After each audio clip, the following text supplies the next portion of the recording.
Оштетувањето на слухот е една од честите здравствени состојби во светски рамки. Од милиарда луѓе во светот, една од 6 лица има проблеми со слухот. Светската здравствена организација проценува дека над 430 милиони луѓе на сите возрасти имаат проблеми со слухот. Денес во приказна ќе говориме за оваа тема.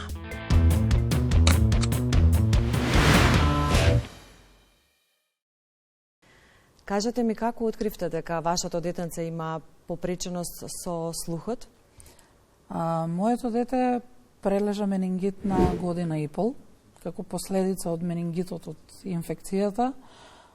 Некаде на 2,5 годинки приметивме дека го намали фондот на зборови кој што го користи. Во потрагата што се случува со говорот, дојдовме до тоа дека во суштина тој веќе го губи слухот и само по себе поради тоа престанува да зборува. Кои предизвици се исправија пред вас во тие моменти? Беше многу тешко, поготово кога ќе родите здраво, нормално дете со нормален развој и кога само еден ден ќе дојдете на доктор и ќе ви кажат дека прогресивно го губи слухот, дека за 2 месеца најверојатно сосема ќе го изгуби слухот. Голем предизвик беше да се прифати дека нештата се менуваат, дека сонот на сите родители нема да ни се исполни. Меѓутоа имавме среќа тоа што се задржавме како семејство и тоа што тој предизвик не направи многу посплотени, посилни и сега веќе имаме момче на 8 години кое што ги постигнува и првите успеси без разлика на попреченост. Кога вака зборувате, ви ги слушам емоциите дека се уште се присутни. Во таа насока, каква емоционална поддршка добивте во тие мигови кога се соочивте со овој предизвик? За жал, никаква. Единствената поддршка ја имавме меѓу себе како семејство.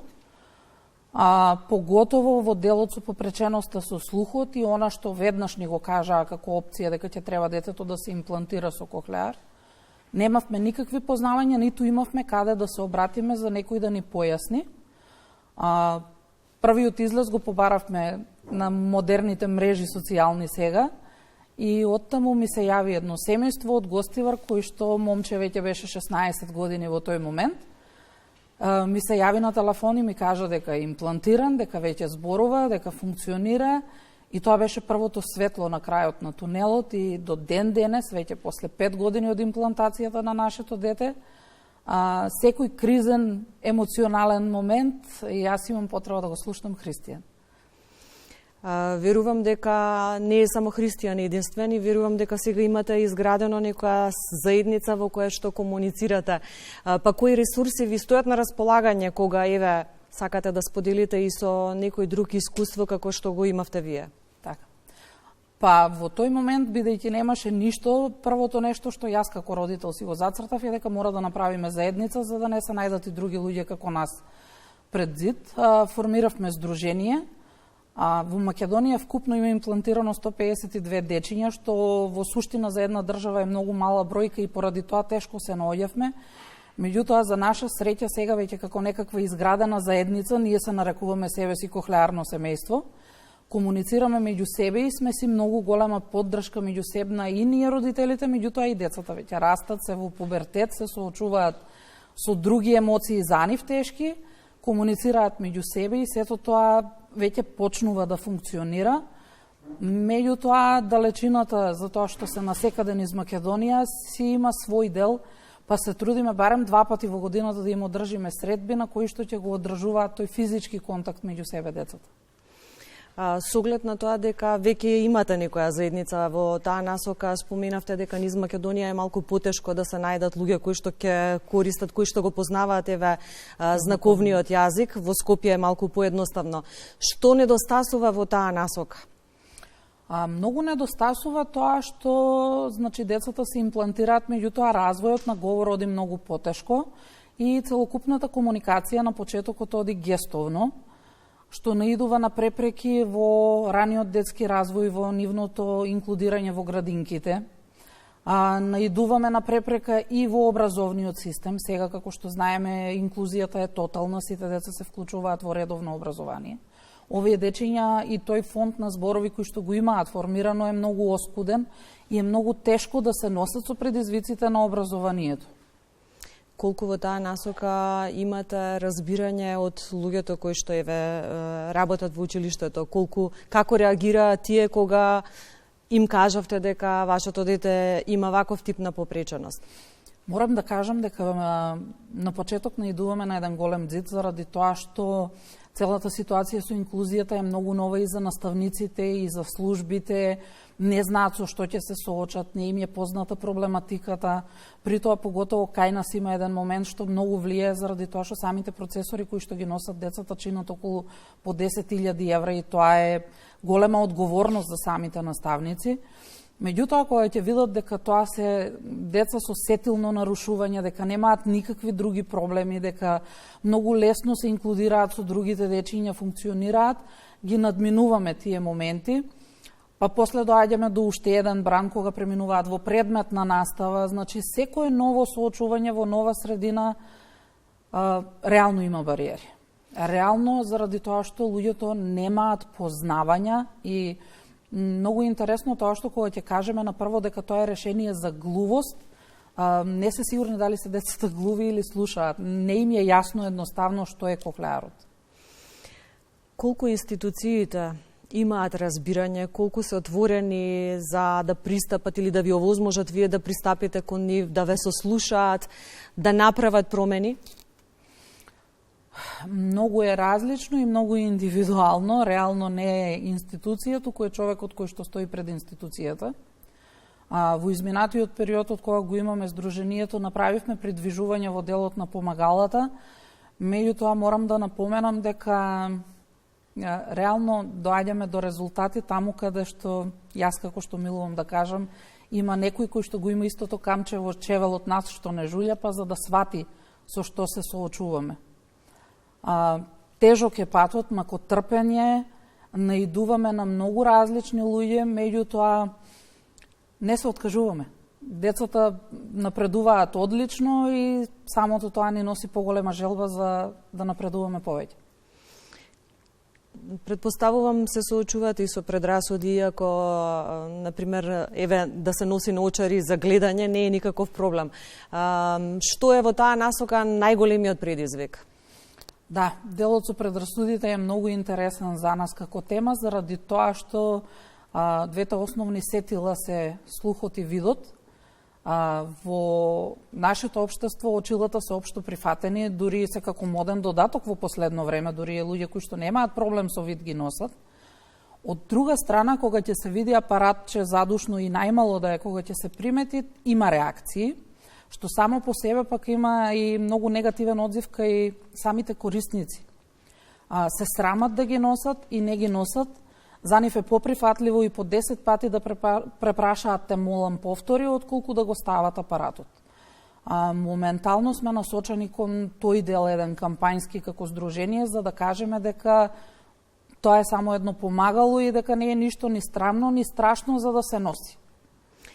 Би сакала да ги споменеме и медиумите, бидејќи пронедов многу митови кои што се врзани за лицата кои што имаат ваков тип на попреченост, од тоа дека не можат да возат, што не е точно, дека не може да играат на музика, што исто така не е точно. Како медиумите да ја зголемат свесноста за вашата проблематика? Да, тоа се апсолутно митови, поготово заради тоа што глувите лица најмногу ја чувствуваат вибрацијата. Они очекуваат дека нема да ја слушне музиката и дека нема да игра, меѓутоа секоја музика основата и е ритамот. А тие ја чувствуваат вибрацијата од ритамот и многу повеќе имаат чувство за тоа. Како да се... Треба многу истражување и треба да прифатат дека сме дел од општеството, па можеби наместо да носат лични заклучоци, да прашаат како е да се живее со глуво лице, да ги прашаат и тие глуви лица како функционираат, заради тоа што, како што спомнав со самата инклузија, пак тотално глувите лица уште со поголеми проблеми се соочуваат за тоа што претходно биле комплетно изолирани во посебни училишни центри, а сега дечињата треба да се вклучат во редовно образование, а познавање на знаковен јазик кај нас многу ниско ниво. Да веруваме дека ова ќе се смени, би сакала да ја споменеме и вештачката интелигенција, колку дигиталните алатки кои што ги нуди новото време, дигиталното време ќе ви бидат вас од корист? Многу ни се од корист и на нас како кохлеарни корисници, меѓутоа и на комплетно глувите лица, заради тоа што самиот напредок на технологијата ни нуди како опција видеоповик. Во Македонија е многу ниско нивото на пристапност до знаковни толкувачи. Значи, едно глуво лице за да функционира во ово општество, дури и за одење на лекар не може да се разбере и претходно морале да бараат некој од толкувачите да доаѓа со нив. Сега со овој видеоповик е многу поедноставно да му се јавите на толкувачот и да биде врската меѓу вас и докторот. За жал ги нема ниту во институциите, каде што мора да ги има. Во училиштата нема познавачи на знаковен јазик, пристапноста до знаковниот јазик е исклучиво централизирана во Скопје. Во другите делови на Македонија воопшто нема пристапност до знаковниот јазик за луѓето кои што би сакале да го научат и да сакаат. Така да во моментов можеби видеоповикот е сламката на спасот. А законски имаме обврска за толкувачи? Да, законски е пропишано и секој глуво лице колку годишно има право на бесплатни часови да доаѓаат толкувачите со него. Меѓутоа на нивото на популација на лица со оштетен слух, глуви лица, 11-15 толкувачи невозможно е да ја задоволат потребата која што тие имаат.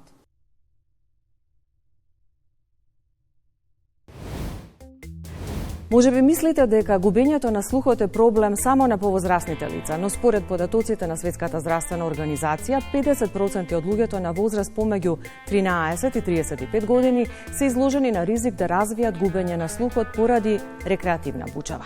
Губењето на слухот често доведува до социјална изолација. Погледнете што ви подготвивме за оваа тема денес во приказна.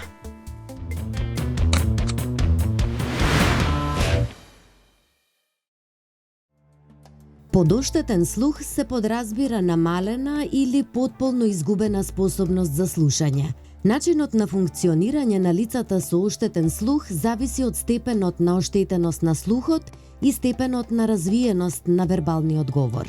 Слуховна попреченост, оштетен слух и глувост не се идентични состојби.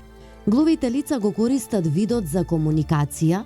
Лицата со оштетен слух бараат начини да ги користат и вештините на слушање и зборување, а слуховна попреченост се однесува на двете. Слухот е многу важен и сложен физиолошки процес. Самото негово оштетување или губење води до нарушување на квалитетот на животот на самите лица. Понатаму потешкоти, предизвикува бројни потешкоти во самите комуникацијски вештини, социјални вештини, здравието на овие лица и така натаму, со што директно ја вади потребата за активно вклучување во рехабилитационен третман. Најнапред е неопходно да направиме на развојна проценка на овие лица со цел да ги утврдиме нивните функционални способности и врз основа на тоа да ги вклучиме во соодветен дефектолошки третман, логопедски третман, психолошки третман, кој што ќе има за цел да ги подобри веќе стекнатите вештини и да ги воведе во стекнување на нови вештини кои што начинот на кој што или и часовите на овие лица најчесто се одвојуваат индивидуално, меѓутоа има и часови кои што се групни, односно каде што повеќе лица со оштетен слух заедно работат на стекнување на вештини. Специјалните едукатори се важни за развојот на лицата со ваков тип на попреченост. Неопходното е да постави цели кои што ќе имаат цели кои што ќе го подобрат квалитетот на животот на овие лица, може многу да им помогне во насока на подобрување на говорот и комуникацијата на овие лица, може да им подобри многу во унапредување на сите социјални и комуникативни вештини, подобрување на моторниот развој на овие лица, да ја поттигне и нивната самостојност, односно крајна цел да не види колку може овие повеќе лица да бидат самостојни при извршувањето на секојдневните активности, понатаму може да го подобри неговиот моторен развој, да го поттикне пишувањето, читањето и сите оние процеси кои што ќе му возможат еден полесен и поадекватен живот на лицето со оштетен слух. Користењето на мобилните телефони преку камерите многу им ја олеснува комуникацијата на лицата со проблеми во слухот. Јас неколку пати сум бил во Италија и ја почитувам и го почитувам нивниот закон. Сите глуви околу, например, да кажам околу 100.000, толку е да кажам приближно бројката. Они, глуви, им се плаќа 260 евра. Им се плаќа Да, државата му плаќа на глувиот 260 евра, значи он после тоа дали има потреба да појде на лекар или кај да биде, сам си избира толкуваш. Сам си избира толкуваш, се договара и тогаш вика јас приватно му плаќам на толкувача што ќе го ангажирам. Тоа е во Италија, така е законот во Италија. Исто така имаат кол центри тамо.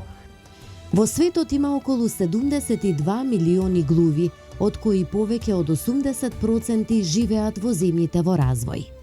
Знаковниот јазик е јазичен систем преку заснован на гестикулација, преку кој глувите, наглувите лица комуницираат. Сега мора да напоменеме дека тоа е јазик кој што е исто рамниште со вербалниот јазик и си има своја законска регулатива која што нели офаќа да секоја државна или општествена институција е должна да има толкувач на овој јазик, доколку некој лице има потреба од истиот. Глобално постојат повеќе од 300 знаковни јазици, кои што се целосно природни јазици, иако се структурно различни од говорните јазици. Знаковните јазици се полноправни и природни јазици, со своји граматики и правила кои се разликуваат од земја до земја. Постои и интернационален знаковен јазик, кој го користат глувите лица на меѓународни состаноци и неформално кога патуваат и се дружат со глуви лица надвор од нивната земја.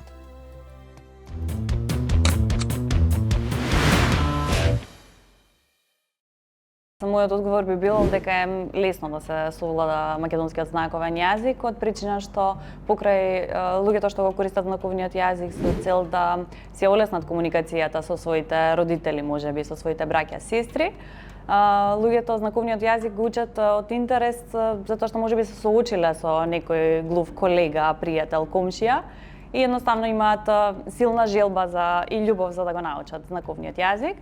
Со самото тоа можам да кажам дека е полесно да се научи. Според податоците на Светската федерација на глуви постојат над 300 национални знаковни јазици, некои од дел од тие јазици се и признаени како матични јазици нели во самите држави. Постои македонски знаковен јазик, секако во Македонија го користат глувите лица и ние толкувачите и тоа е единствен јазик знаковен кој се користи во целата територија на нашата држава без разлика на која етничка заедница припаѓаат. Значи македонски знаковен јазик го користат сите глуви во нашата држава. Постои интернационален знаковен јазик кој воглавно се користи за меѓународни состаноци кога имаат како што се организира Светската федерација на глуви ги организира тие настани. Глувите лица кога патуваат по светот исто го користат интернационалниот знаковен јазик. Така, тоа е еден од посериозните проблеми со кои се соочуваат, можам да кажам, глувите лица. Недостатокот е голем и се чувствува насекаде во целата територија на државата. Во моментов имаме сертифицирани 38 толкувачи на знаковен јазик, меѓутоа не сите се активни толкувачи, затоа што немаат регулиран работен статус толкувачите, ние толкувачите.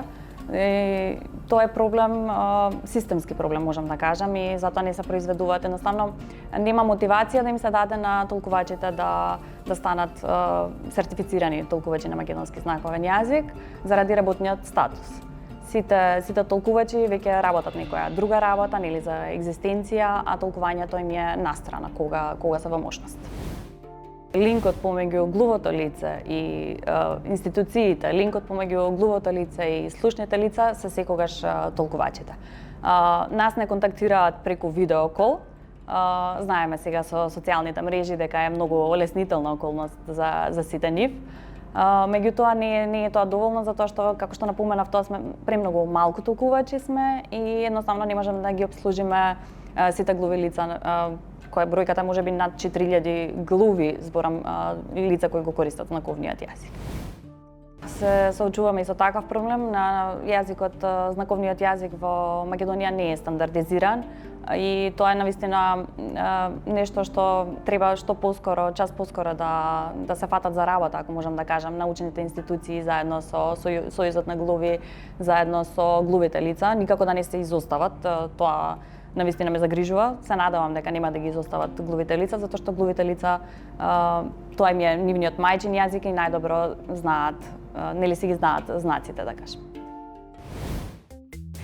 Во Македонија, според пописот спроведен од Државниот завод за статистика, живеат вкупно 94.412 лица со попреченост. Од нив 5.947 се лица кои се изјасниле како лица кои имаат проблеми со слухот. Еве што откриваме.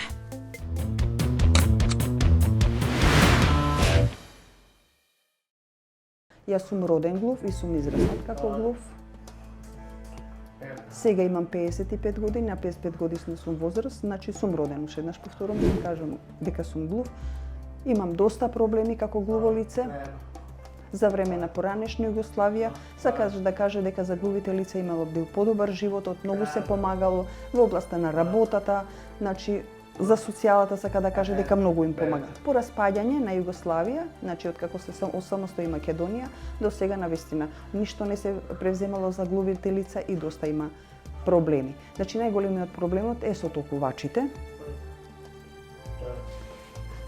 Јас кога бев, значи јас бев председател на Сојузот на глуви, имаше доста обуки, се вршеа доста обуки, имаше доста заинтересирани. Меѓутоа, оние што немаат никаква допир на значи поточно лицата што се преуваат за обуки, им треба доста време за да го научат знаковниот јазик, затоа што знаковниот јазик не се учи така лесно и брзо. Јас имам сестра, мојата сестра исто глувонема.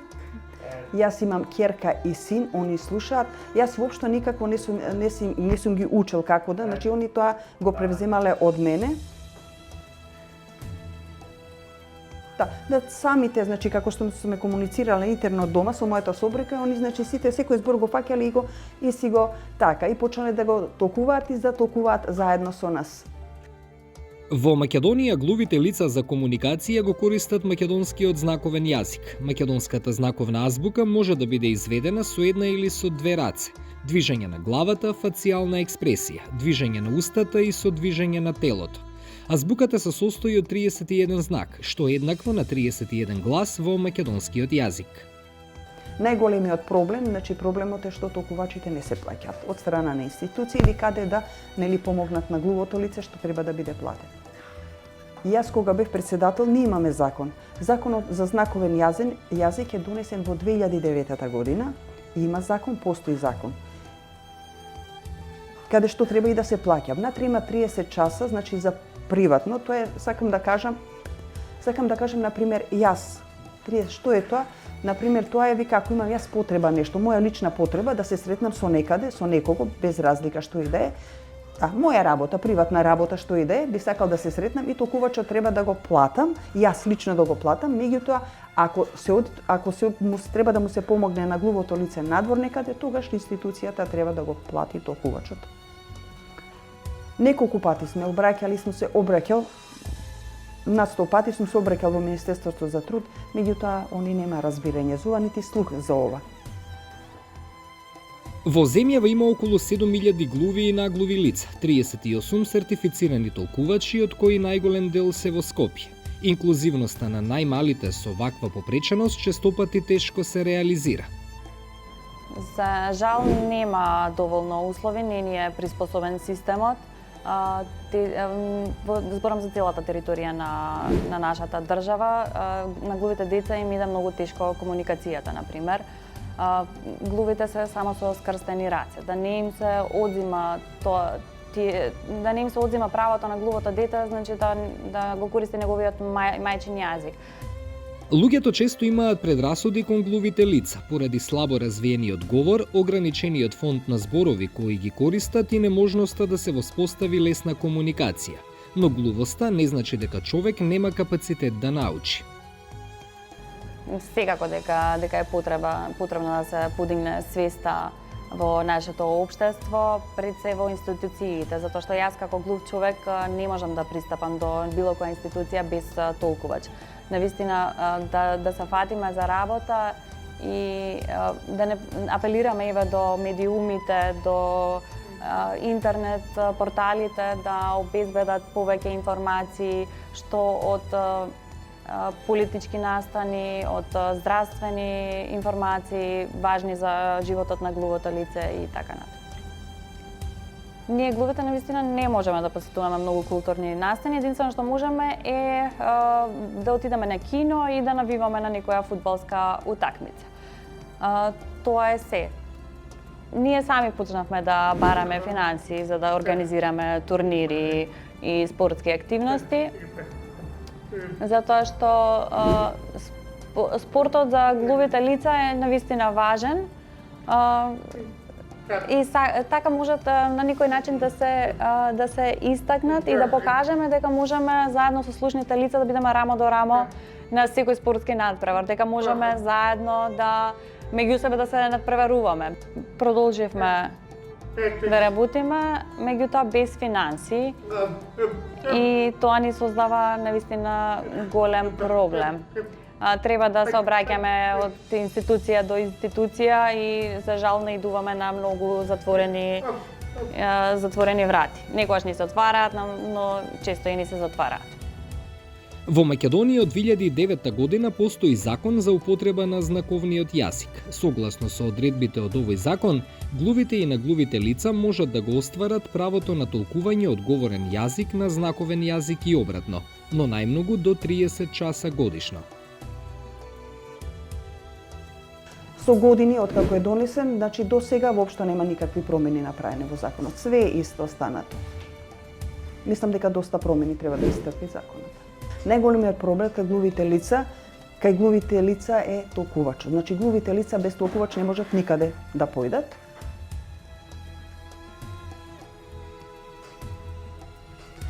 Сакам да кажам дека глувите лица, каде што треба да толкуваат, во институциите треба да ги подмират трошоците, значи за толкувачите. Тоа е најголемиот проблем, каде што институциите треба да ги покријат, така да глувиот не може сам каде и да појде, дали во институција, во секојдневниот живот има различни потреби, така да без толкувач никаде не може да појде. Тоа е најголемиот проблем кај глувите лица. И глувите лица, како и останатите граѓани и членови на општествената заедница, имаат право на образование. Мал број од лицата со проблеми со слухот завршуваат факултет. Според Националниот сојуз на глувите, во 2019 година само 5 лица со оштетен слух завршиле факултет и тоа со помош на придружници.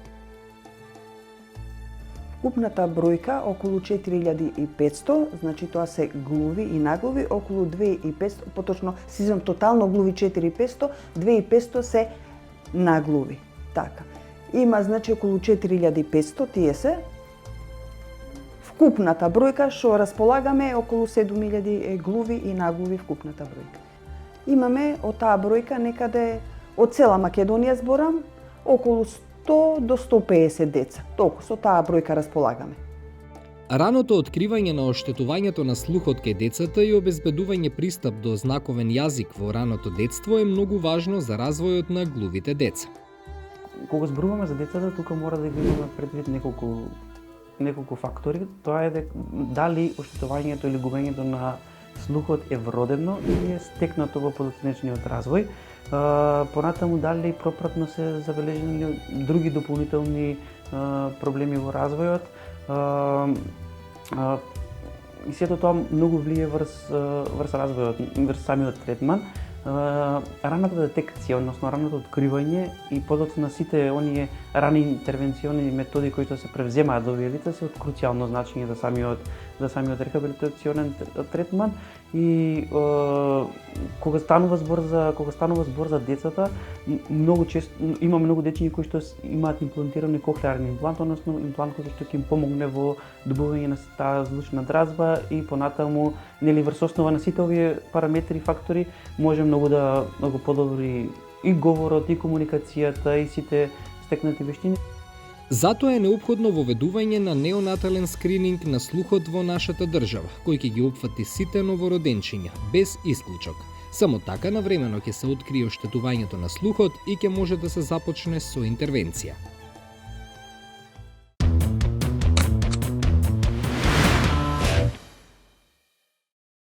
Стефан е детенце кој што има 12 години. За жал касно диагностициран дека има тешно оштетување на слухот. Имплантиран со кохлеарен имплант на негова 5,5 годишна возраст и дете на инклузијата, тоест во август се донесе законот за тотална инклузија дека сите дечиња треба да влезат во редовно школство, тој во септември започна во училиште. И тоа беше главниот и прв предизвик. Како за наставниците, така за децата, така за нас родителите, така и за него самиот. Значи требаше да влезе во свет во кој што не го разбираа, тој не можеше да ги разбере и покрај кохлеарниот имплант рачунете дека целата бука во училиштето на него му прави болна дразба. И многу често сака да го извади кохлеарот затоа што имаме викање, бркање по ходници кои што за него се болни дразби. Почнавме со инклузијата, почнавме без асистент, изигравав образовен асистент првите неколку месеци, потоа веќе се свати потребата од образовните асистенти, почнаа да не ги доделува државата, повеќе хуманитарни беа. Потоа дојде короната. И короната не врати домаците назад. И повторно ме врати во улогата на образовен асистент. За среќа, најискрено кажувам, имаме одличен дефектолог кој што работи со Стефан од најмала возраст негова. Девојката ми беше 24/7 достапна на телефон да ми помогне како материјалот кој што требаше да се совода во училиште да го преведам на начин на кој што дете со оштетен слух или глуво дете ќе го разбере. Овие деца мора да сватиме дека не се деца кои што не можат да научат. Значи имаат сетилна попреченост, исто како што сите носат научени. Но за да го научи материјалот треба визуелно да му се представи, да му се покаже дека е разбран, за да може и да свати и визуелно или знаковно да одговори. Дел од овие деца и развиваат говор. За жал кај нас случајот не е таков, затоа што имплантацијата отиде многу доцна. Доколку ова е од Варшава насоки, меѓутоа се светски насоки за имплантациите, за да едно дете се развие нормално, со сетило за слух, имплантацијата треба да биде меѓу 6 месечна возраст и година дена, за да може неговото детство да помине слушно, за да може центарот за говор да се развие нормално, како кај секое друго дете, без разлика што добива механички слух. На 5 годишна возраст веќе центарот за слух закржлавува, буквално ја губи својата функција, ние ја активираме, меѓутоа никогаш нема да биде она како што треба доколку се имплантирало на 6 месечна возраст. И исто така морам да кажам дека мозочето научило дека треба да реагира пред се на визуелната дразба, а аудитивната дразба е нешто кое што веројатно може да почека некаде во позадина, пак ќе даде одговор. И тоа ни е исто така проблем во секојдневието. Додека беше во градинка, носеше апаратче и тогаш не го прашуваа дали има контакт со Марс, дали е марсовец, затоа што имаше нешто што му стои на главата, а не знае што е тоа. Стефан има сестра близнак, која што беше со него и некако товарот на неговото детство го понесе, без разлика што е 5 минути постара од него, сестра му. Буквално заради тоа причина ги раздвоивме кога тргна во прво оделение. Него го задржавме една година подоцна да почне во прво оделение, за да не го понесе тој товар и во образованието. Знаете, сега со пубертетот сите се со телефоните, па веќе комуникацијата се одвива визуелна по телефон. Меѓутоа, од прв ден во училиштето беше прифатен, немаше проблеми во тој аспект. Повеќе имаме стигма со наставниците, затоа што и они сами не знаат што носи како предизвик слухот и колку он може. Знаете како, затоа што он не може да се изрази, многу често е потценет во однос на тоа колку може да научи и што се знае. И во принцип сите глуви луѓе на нив им одат повеќе оние предмети кои што се побараат интелектуална моќ, математика. Тоа се некои работи каде што он може да ги визуелно да ги пресмета, а нема потреба од ресурси преку слики за да може да се објасни што е материјалот. Секој ден носи некој нов предизвик. Никој не беше спремен на инклузијата и на образовниот систем. Меѓутоа, и до ден денеска, многу е лошо што сите деца со посебни потреби се ставени во еден кош. Сетилните попречености се деца кои што можат да научат материјата. Тука треба да изиграат главна улога училиштата, за да може да се инклудира. Значи, целиот материјал да отиде визуелно, кај слепите, да речеме, преку брајово писмо, они слушно, да им се прераскаже, на нашите деца да им се покаже преку слики, за да можат да го научат и да можат исто така соодветно да одговорат. Исто така, нешто што сакам да го потенцираме знаковниот јазик, тој е јазик не само на глувите, верувајте ми. Тој треба да ми биде јазик на сите невербални, без разлика од која попреченост. Дали е детенце со аутизам или е некоја моторна попреченост. Знаковниот јазик е гестовен јазик. Зошто да не зборуваме сите на знаковен јазик? Дај да пробаме да се разбереме. Доколку ние почнеме да го учиме знаковниот јазик, и тие деца ќе се ослободат дека се прифатени од општеството и можат полесно да комуницираат.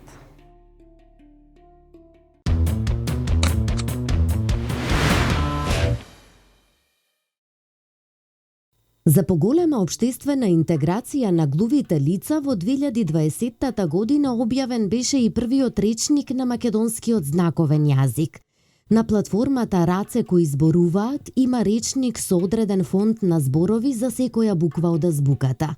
За секој збор има и видео објаснување за тоа како се манифестира знакот. Дополнително, во делот категории може да се дознае како се комуницира за време, секојдневие, граматика, апстрактни поими и слично. Самиот збор предизвик си носи сам со себе многу голема одговорност, затоа што работата со глувите лица е екстремно голем предизвик да се искомуницира еден помеѓу друг. Нашата почетна идеја за овој проект беше во еден од нашите проекти каде што го имавме меѓународен младински лидерски форум, кој темата беше вредноста на комуникацијата, каде што беа поканети и глувите лица и голем дел од учесниците не можеа да се разберат со нив. И тоа ни беше една голема мотивација како на тие луѓе да им помогнеме да се социализираат на делот каде што им е најмногу потребно, тоа е знаковниот јазик и комуникацијата со останатиот дел од општеството. Знаковниот веб речник започна да се изработува во 2017 година, 2018 и се работеше негде околу 3 години каде што систематски се собираа одредени зборови кои што беа прифатени од глувата популација, за да можат тие најлесно да ги препознаат како такви.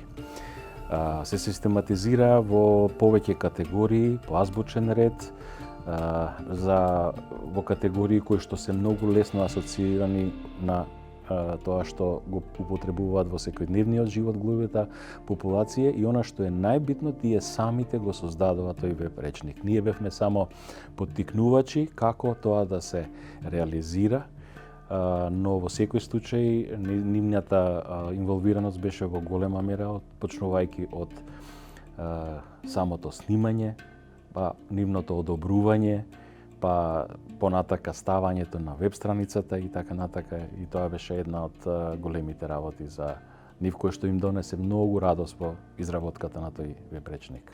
Досега имаат околу 2800 видеа, зборови во различни категории, но целта ни е да стигнеме негде околу 6-7 илјади зборови, затоа што тоа е веќе не е јасно колку би можеле да бидат употребени, бидејќи различни зборови се употребуваат, различни нови зборови се додаваат и секојаш тоа ќе се надополнува. Во изработката на овој проект биле користени искуства од други земји. Овој проект беше во соработка со една фондација од Норвешка, се викаше Сигно. Таа фондација веќе повеќе од 120 години работи на истиот принцип, помагајќи им на глувата популација во Норвешка и ги користивме нивните искуства, но секако таквите искуства беа само да ние најдеме каде и каков е најсоодветниот начин да се прилагодиме на нашите потреби, бидејќи многу нивни потреби кај нас не беа применливи. За разлика од тоа што кога глувата популација сама ќе си го создаде тој продукт, тогаш тие и го надоградуваат и го употребуваат.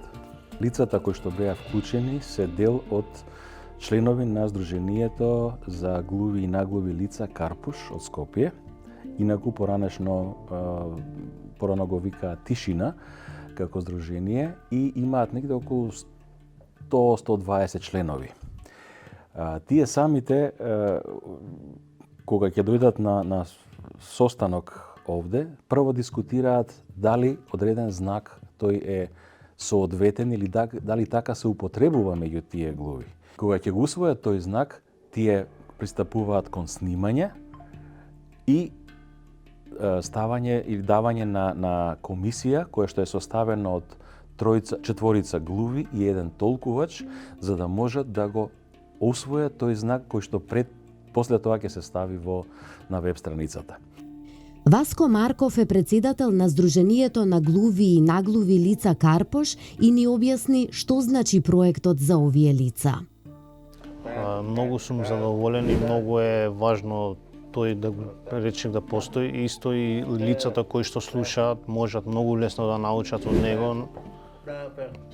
Чисто билевен вие како новинари може да видите, да отвори веб страната, да се напише во пребарување, има кој поим, кој зборови треба точно и можете дома, било каде да видите на видео кратко видео 3 до 5 до 6 секунди и многу лесно може да се научи него и порано старите беа на книжни и недоволно зборови и слика и не може да се моментот не може да се обати, нема шанси да се научи од него. Пример здраво и гледате како го објаснува точно како со видео. Тоа е многу значи и многу е полесно да се учи и глувите лица кои што нема доволно или младите, малите глувици кои што учат исто мали. Да, и до стари, цело време се доградува и нивното речник се доградува зборовите, така да мислам дека многу значи тоа за нас глувите. Проектот Раце што зборуваат има две компоненти.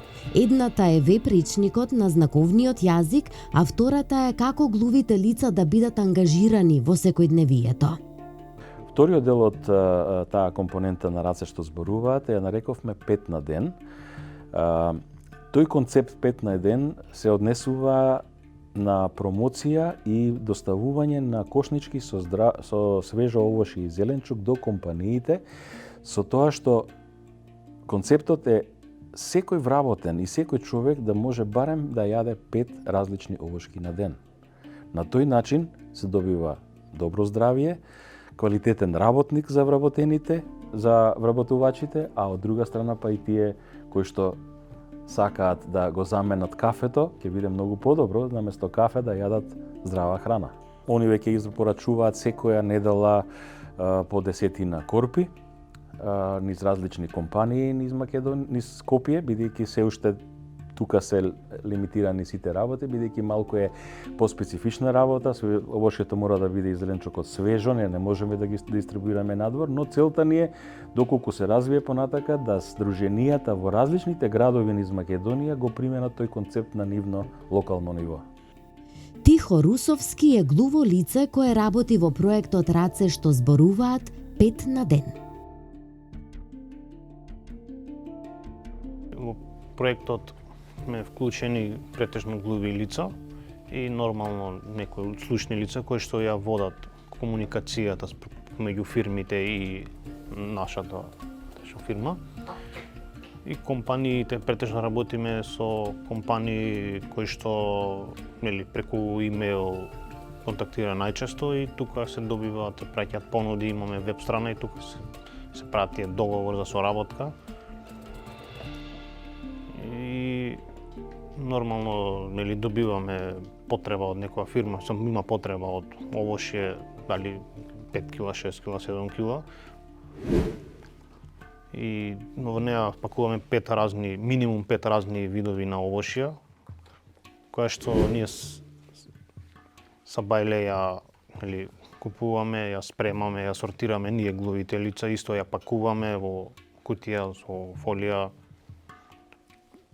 После тоа имаме и комбе, исто и брендирано ние со Talking Hands. И нормално одам во фирмите, се интересуваме, сум глуво лице, дека носиме здрава храна и така. Со цел да се зголеми свеста за правдата на лицата со проблеми со слухот и да се признае употребата на знаковните јазици во сите аспекти од општествениот живот, последната недела во месец септември во светски рамки се одбележува како меѓународна недела на лицата со проблеми со слухот, додека 23 септември се одбележува како меѓународен ден на знаковниот јазик. Време за артикулација.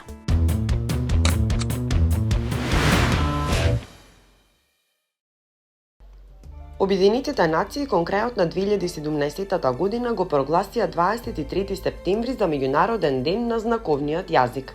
Целта е да се подигне свеста за значењето на знаковниот јазик како човеково право на глувите и на глувите лица, со што пристапот до знаковниот јазик и услугите на знаковен јазик, вклучително и квалитетно образование, е од витално значење за растот и развојот на глувото лице и ја препознава важноста на зачувување на знаковните јазици како дел од јазичната и културната разновидност.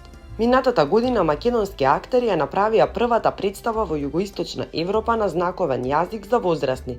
Театарската представа Are You Crazy или Улав сте ја режираше Јован Ристовски.